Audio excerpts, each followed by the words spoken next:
Hey, I'm out on this very special place again.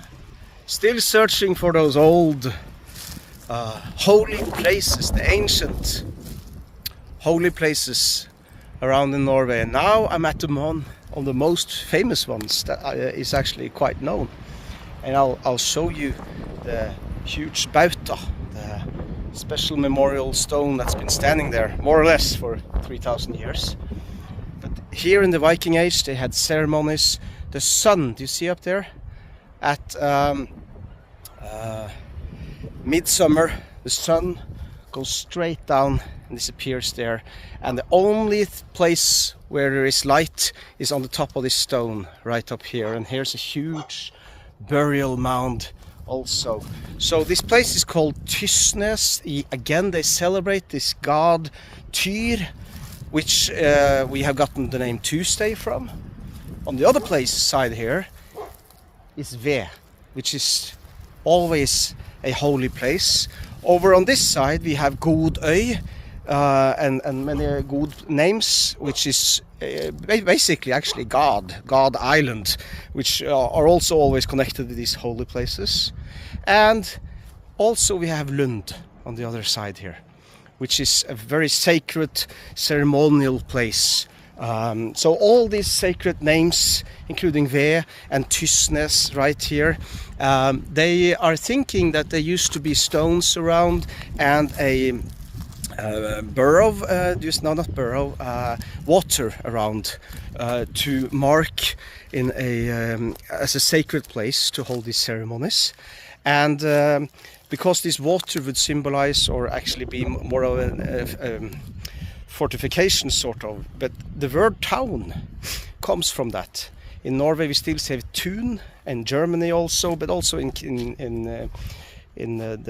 Wales and Ireland and Scotland in Celtic they say dun, and it's the same. It means enclosure.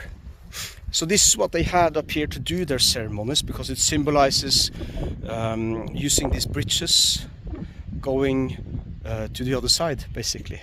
I mean, it's just magical the way they did these ceremonies. And do you see this island over here? It's called Helgesteina, which of course means holy stone, which is also another name that we find so much. And when I was standing up there now on this stone, I'm looking at where the sun is on the 20th of June this year, and where it sets, and it sets right on this stone. Well, actually a couple of degrees off, but everything has moved a little bit for the past 2,000-3,000 years. So in the Bronze Age or Iron Age, it surely was right on the holy stone over here.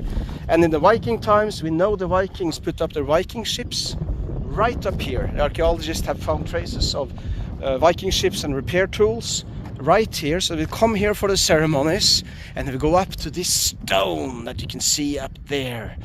And to add, here's the old churchyard. And you see this cabin here?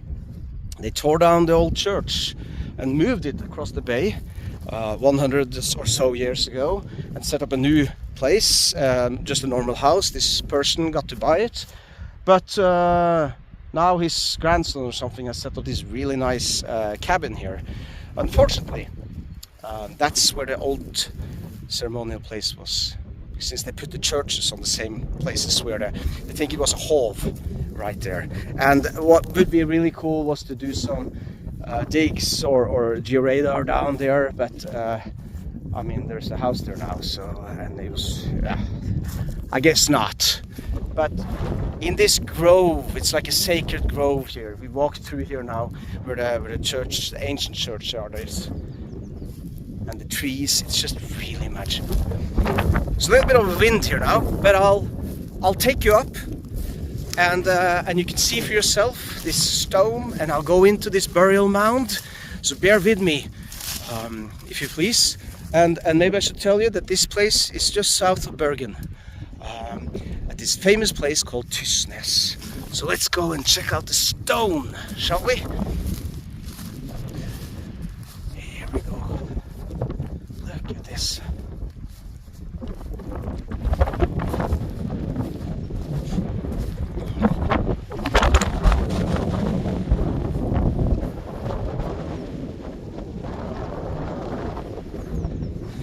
And look at this burial mound here.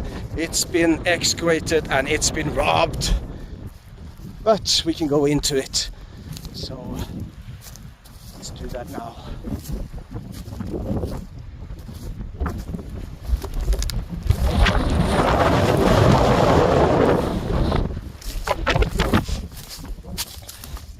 And lastly, I'll let you know we know this place is sacred because of all these places and the place names, the burial mounds, and they also found a 5,000-year-old axe just over here by the groove, or do you say groove or grove? Oh, ceremonial magical place. And I'll show you one last thing now. When the sun comes up, even in the equinox, 21st of March, I was told here by a farmer, he could see the sun also from west straight at this stone, on almost exactly the same place then as it was 3,000 years ago. And in the winter time, on the 21st of December, you can go here, talk to the farmer first, and you can stand here and watch how the sun would come up right here. We go over along the ridge and go straight down there for about 3 hours of sunlight. And that's when it goes down there in that ridge down there. That's when the sun puts its last light on this stone. There we are. And I'd say that makes this place really magical. One of the truly most holy places in Norway. Just because, well, of many things, but we know they for certain have done ceremonies and rituals here for thousands of years. Imagine that.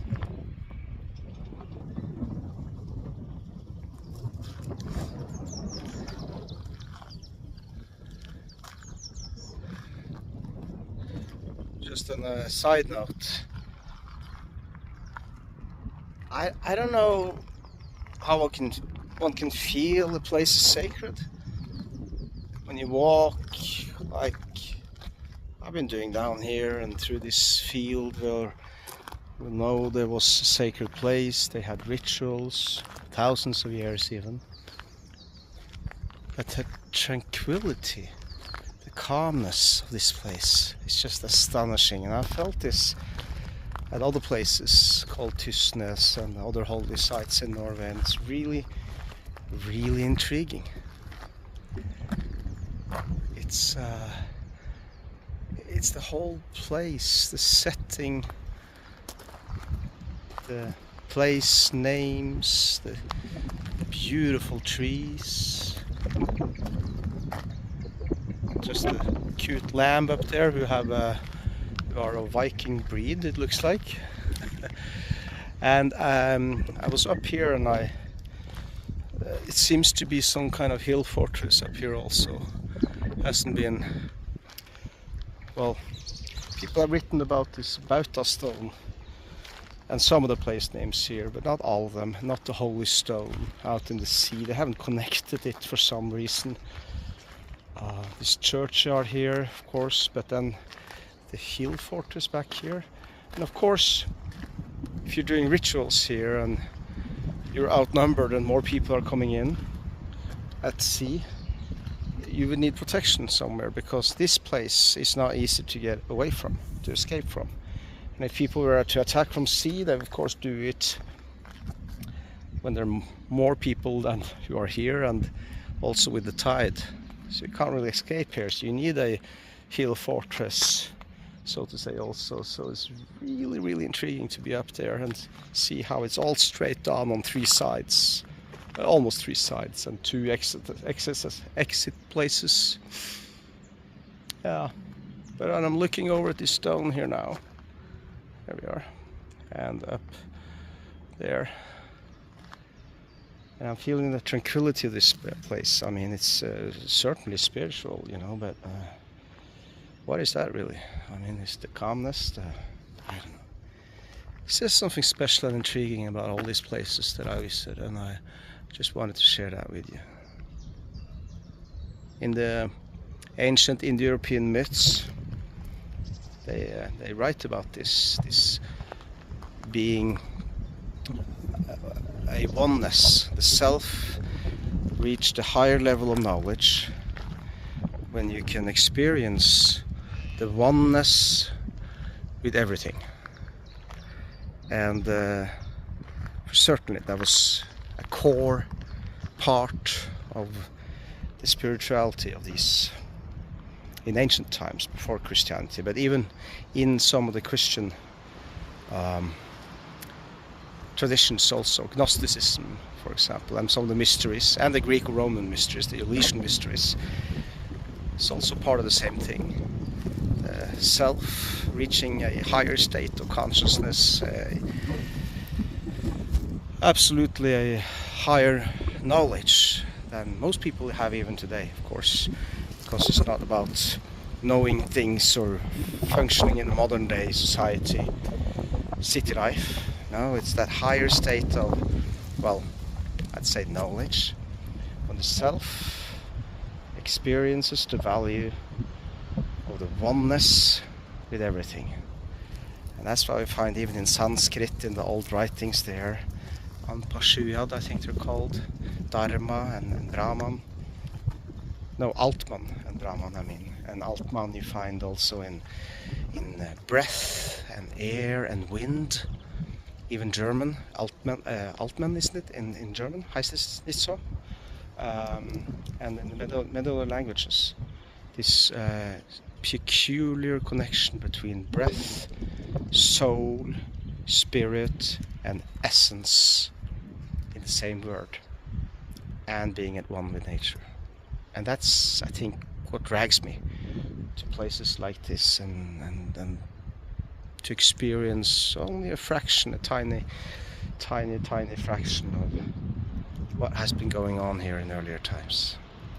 I guess that's what I wanted to share with you in this video and the other videos here in these holy places. Now we're off to catch the ferry over there from Ve, another holy name, and to go onwards on this journey.